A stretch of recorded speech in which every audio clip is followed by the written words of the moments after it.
Baik, assalamualaikum warahmatullahi wabarakatuh. Selamat pagi atau selamat siang atau selamat malam kepada anak-anakku kelas 10 MIPA. Ini adalah materi ketiga kita di bab gerak harmonik sederhana. Nah, di materi ketiga ini kita akan mempelajari tentang periode dan frekuensi pada sistem pendulum dan pegas.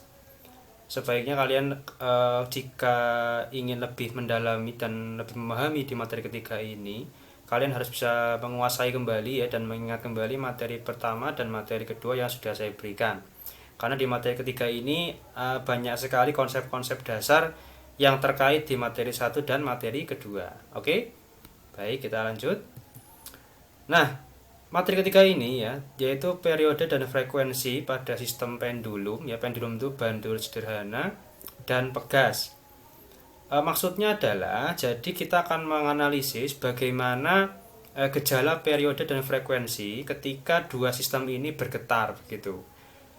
Periode sendiri yaitu saya kembali mengingatkan dan memberikan informasi kepada kalian bahwa periode itu adalah waktu yang diperlukan untuk satu getaran. Jadi satu getaran itu waktunya berapa.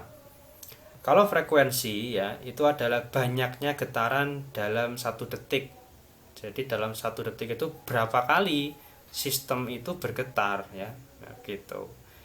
Nah, kita akan masuk yang pertama pada sistem pendulum. Kalian pada materi pertama sudah saya jelaskan tentang gaya pemulih ya.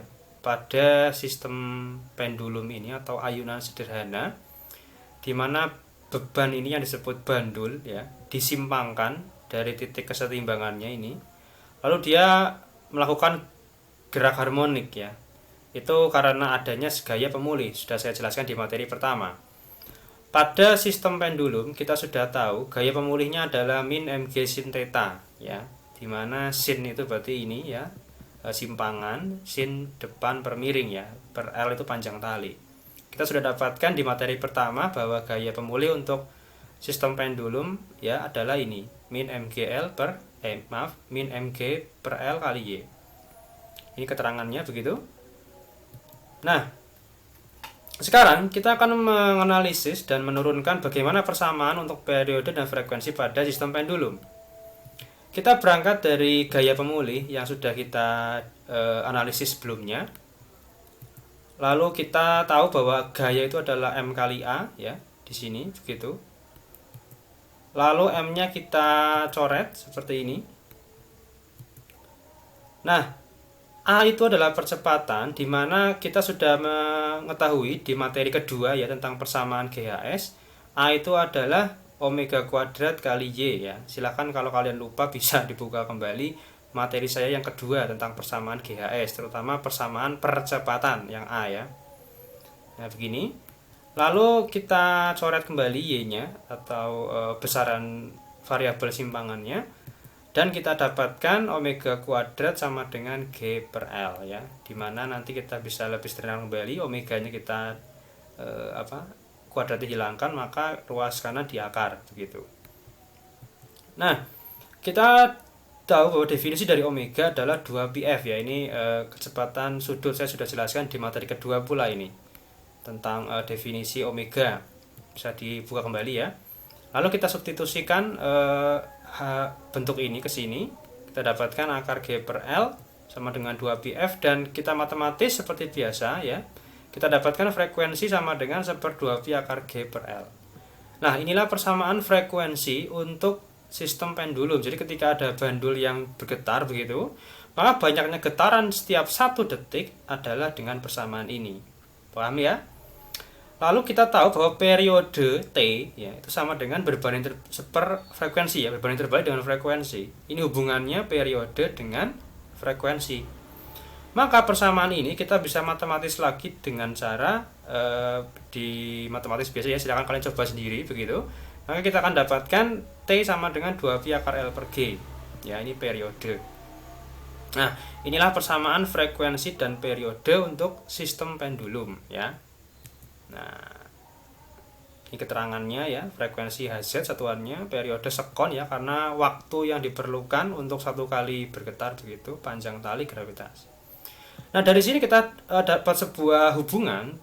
Ternyata periode ya pada sistem pendulum ya atau ayunan matematis itu hanya bergantung kepada panjang tali dan percepatan gravitasi di tempat itu.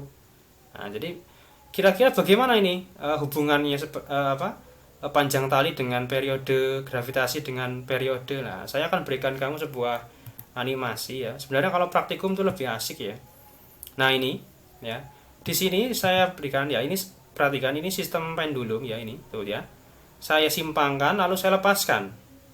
Nah, didapatkan periodenya ini ya. Tadi persamaan tadi 2 pi akar L per G adalah 1,09 detik. Artinya apa? Bandul ini ya, satu kali getaran dia akan menghabiskan waktu 1,09 detik ya. Nah, kalian lihat di sini datanya. Ini ada gravitasi 10 ya. Lalu ada panjang tali ya ini 0,3 meter. Nah, bagaimana kalau gravitasinya kita ubah? Nah, ternyata ya tuh periodenya pun berubah ya begitu. Kalau panjang talinya dirubah, nah sama ya, periodenya pun berubah. Nah, itu ya. Nah, kita bisa lihat kalau misalkan panjang talinya pendek, tuh ya, pendek, periodenya 0,68. Coba kalau kita panjangkan talinya, nah, tuh, maka dia akan periodenya lebih besar, lebih lama ya. Nah, kalian bisa mencoba sendiri di rumah. Kalau ada tali dan sebuah beban, silakan gantungkan. Kalau kalian simpangkan ya, ini seperti orang hipnotis ya. Nah, kalau talinya panjang itu biasanya periodenya lama ya. Dia melakukan satu getarannya lama. Tetapi kalau panjang talinya pendek, ya ini ya, jadi dia akan cepat. Maka periodenya kecil. Nah ya, begitu ya, paham ya? Begitu pula dengan gravitasi ya. Nah, kalau misalkan gravitasinya saya buat besar, maka dia akan lambat ya. Oh maaf, ini cepat ya, cepat. Tapi kalau gravitasinya saya kecilkan, nah dia akan lambat. Nah, ini sama saja dengan persamaan ini. Artinya periode berbanding lurus dengan panjang tali ya. Berarti kalau semakin panjang, maka semakin lama. Dan gravitasi berbanding terbalik ya ini dengan periode. Artinya apa? Gravitasinya semakin kecil, tapi periodenya semakin besar. Tapi kalau gravitasinya besar ya, ini gravitasinya besar, begitu ya, maka periodenya semakin kecil tuh ya. Nah, begitu. Nah, gravitasinya kecil, periodenya besar. Ya, gravitasinya besar, periodenya kecil. So, kalau panjang tali ya, untuk gravitasi yang sama ya, panjang talinya semakin panjang, periodenya semakin besar. Panjang talinya semakin kecil, periodenya semakin kecil. Nah, itulah yang disebut berbanding lurus, berbanding terbalik. Ya, saya sering mengajarkan ini di kelas ya.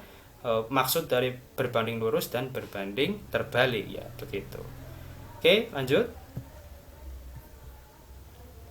Ya, tadi kita sudah dapatkan ini sudah tadi ya. Nah, sekarang kita masuk ke yang sistem pegas. Nah, di sistem pegas ini kalian sudah tahu bahwa gaya pemulih pada sistem pegas adalah min K kali Y, di mana K itu konstanta gaya pegas ya, yang kalian bisa dapatkan nilai K ini dari hukum Hooke. Nah, silakan buka lagi di materi kedua ya, kalau kalian lupa begitu. Oke, nah sama saja, kita berangkat dari gaya pemulih ya, lalu kita turunkan gaya M kali A, sama kayak tadi, M-nya kita coret dan juga A-nya kita ganti dengan persamaan percepatan ya, omega kuadrat Y. Lalu variabel Y-nya simpangannya kita coret, maka kita dapatkan M-nya pindah ruas ya, begitu. Maaf, bukan pindah ruas ya, ini jadi kedua ruas dibagi M. Nah, dibagi min M ya, ini bagi min M, ini bagi min M. Nah, kalau ini min M-nya hilang, ini bagi min M, jadi K per M ya. Banyak matematika yang bilang ini pindah ruas, bukan pindah ruas ya, salah. Kedua ruas dibagi min M. Nah, ini konsep dasar matematika, tapi kadang salah ngomong ya. Bukan pindah ruas, tapi kedua ruas kiri dan kanan dibagi variabel min M. Nah, itu banyak anak-anak kelas 10 yang bilang, "Pak, M-nya pindah ruas." Bukan ya. kedua ruas dibagi min M gitu, biar ininya hilang ya. Nah ini dapat, maka kita dapatkan omega akar K per M. Nah ini untuk sistem pegas. Nah sama kita dapatkan kembali bahwa frekuensi pada sistem pegas didefinisikan 1/2pi akar K per M ya, ini matematisnya. Lalu kita sama seperti tadi, periode dengan frekuensi hubungannya seperti ini, 1/f. Dan kita dapatkan periode sama dengan 2pi akar M per K. Nah inilah frekuensi dan periode untuk yang sistem pegas. Jadi agak sedikit berbeda dengan yang sistem pendulum atau ayunan matematis, tetapi bentuknya sama. Hanya saja perbedaannya di sini ya, variabelnya. Jadi kalau di sistem ayunan itu ada panjang tali ya dan gravitasi. Nah, kalau di sini ada massa dan konstanta pegasnya. Artinya apa? Berarti kalau di sistem pegas ya, periode dan frekuensinya itu dipengaruhi oleh massa bebannya, ini ya, massa beban ini dan konstanta pegasnya, begitu. Ya, kalau tadi yang di sistem ayunan periode dan frekuensi dipengaruhi oleh panjang tali dan gravitasi. Nah, begitu ya. Kalau di sini berarti periodenya berbanding lurus dengan massa. Berarti semakin berat ya, maka periodenya akan semakin lama, begitu.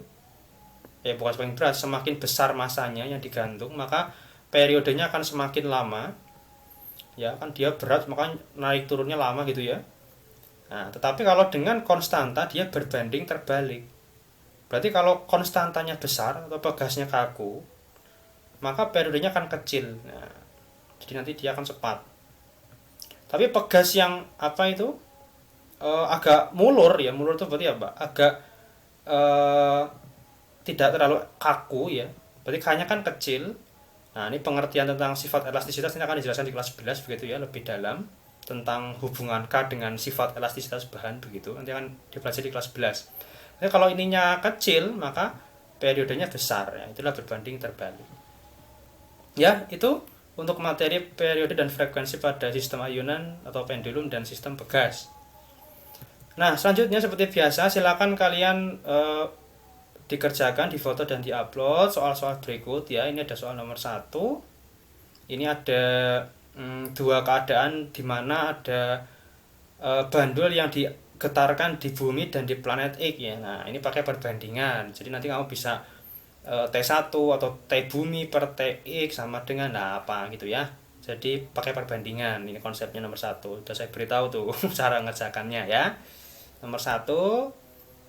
Terus nomor 2 ini sistem pegas ya. Kamu suruh mencari periodenya. Lalu yang nomor 3, nah ini soal kontekstual ya. Ini sistem pegas tetapi sudah aplikatif kontekstual di mobil ya. Jadi ada mobil yang mengenai lubang jalan ya. Mungkin kalian sudah pernah mengalami sendiri mungkin ya, kalau lagi naik mobil kena lubang jegluk. Nah terus dia mobilnya kayak jedul nah gitu ya, naik turun. Nah itu berarti sedang bergerak harmonik ya mobilnya itu. Jadi karena dia terdapat pegas yang di dalam sistem redamannya begitu ya. Dalam mobil kan itu hidroliknya begitu.